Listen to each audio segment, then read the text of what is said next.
in the House of Commons. So even though there is this genuine feeling of wanting to get a Brexit deal done, when it comes to these crunch moments like the timetable motion that we're about to see, what we're finding is that Labour MPs, most of them, just don't want to have their fingerprints on a Boris Johnson Brexit deal.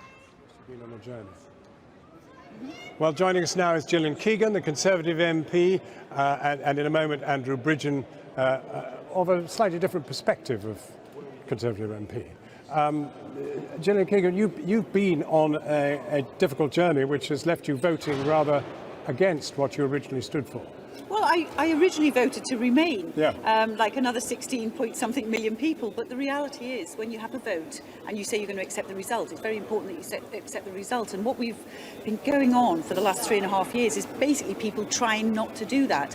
So even though it's difficult, I did accept the result because I respect the views of people who did vote to remain. You know, many people I know, my best friend who's here from Liverpool, just to watch this, just to see if we're going to vote this through, she voted to remain. I respect her views. What about your constituents? Did they inform your change of heart? Well, they were just over 50% to leave and 49.3% to remain. So it's really 50-50 as well. Businesses have informed me as well. You know, I've spent a long time in business before coming here as an MP, so I speak to a lot of businesses. And I think they've definitely tipped over to the point where uncertainty and this thought of another delay, which could be quite a considerable delay, is really worse than anything now. They've put contingency plans in place. They hope not to do no deal. Nobody expected the Prime Minister to come back with a deal, and I think the fact he has actually surprised many people. Even the people campaigning for a second referendum, I think, were surprised he got a deal. I mean, your vote just now, what does that say?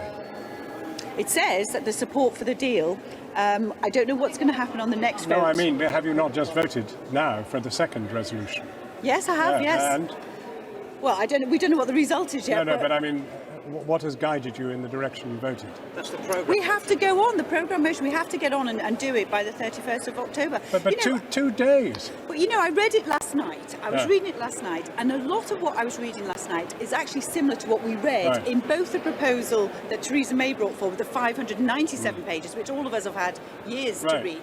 And there's lots of it that is very similar. So for me, of course there is risk in this, but I still think the right thing to do. The whole country was waiting for this on Saturday. Today we should deliver it. Andrew Bridgen, I mean, how have you voted? Inevitably, presumably, in favour of both motions? Yes, I've voted for second reading, and I've voted for the programme motion.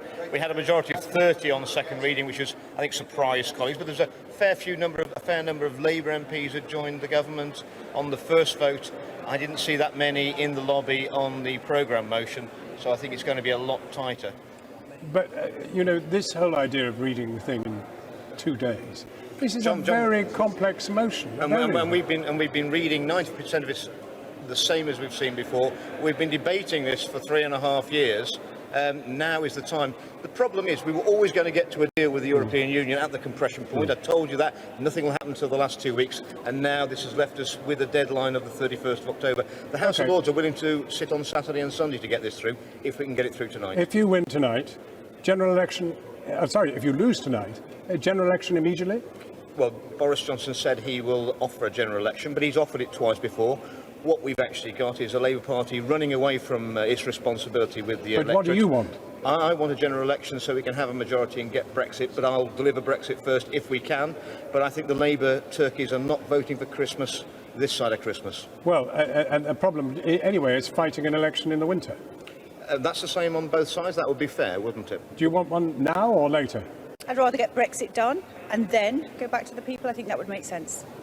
But if we what can't... about, I mean, it could lead to a no-deal Brexit.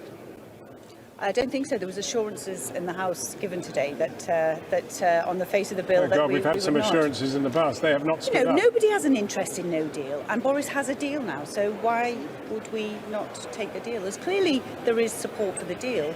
The timing of it is actually what they may not support. You know, that means that the timing is the problem, not the deal itself. Do you fear amendments to this bill?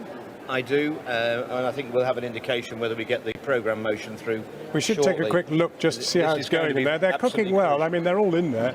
But, of course, what we're going to wait is for 4 people to step forward and bring us the actual result. This is a crucial vote. It will set the tone. the Prime Minister has indicated if we don't get the programme motion through that he will be offering a general election under the Fixed Term Parliament Act, but that requires two-thirds of all MPs, and I think We are in a pickle. that's what happens when you mess with the Constitution. The Fixed Term Parliament Act should have had a sunset clause and should have ceased to be legal the moment we were out of coalition with the Liberal And Democrats. trying to do Brexit in a hung parliament is really quite difficult. No country who's ever voted to leave before has left. So we will be breaking new ground, and, you know, of course, we intend to do that. But if you actually win and win an election, will you undo the fixed term parliament? That's above my pay grade. There's a question. We certainly should, and I think we should consider the abolition of the Supreme Court and go back to the law lords. That's another messing with the Constitution. My goodness. But not my yet goodness. government policy, I think, Andrew, fair to say. MP calls Not for yet. abolition of Supreme Court. Well, unless we're going to go over to the American system where we interview them for their political views, if they're going to get involved in politics, I don't think that's healthy. We've got an awful lot of things we need to do that have been actually stacked up waiting whilst we spent all this time doing Brexit, so I don't think that would be the priority. And if you have a general election, would you want a harder Brexit? I mean, perhaps, you know, there are all sorts of things you'd probably like to change for the harder. Well, what I liked about Boris Johnson's deal, it's not perfect, but I can't let the perfect be the enemy of the good or even the tolerable now, given the political landscape we're in.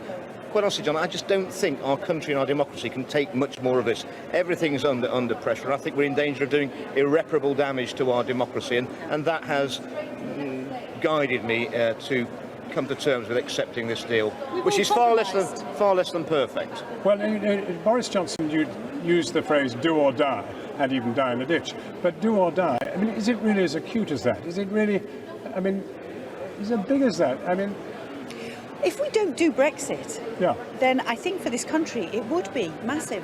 I If really he fails, do. should he resign? No, he's tried He said he'd do everything. or die. He's tried What's that mean? absolutely everything to do this. He really has, and you know, he's had the Supreme Court. He's had all kinds of headwinds actually that people have put in his way. He's But gone he's and used got a very deal. strong language about what will happen if he doesn't do it. It'd be do very or die, unfair. or die in a ditch. It'd be very unfair to go and get that deal, bring a deal back that 30. There's a 30 majority for, and then suddenly to say, oh, you know, I haven't done it. He's brought the deal back.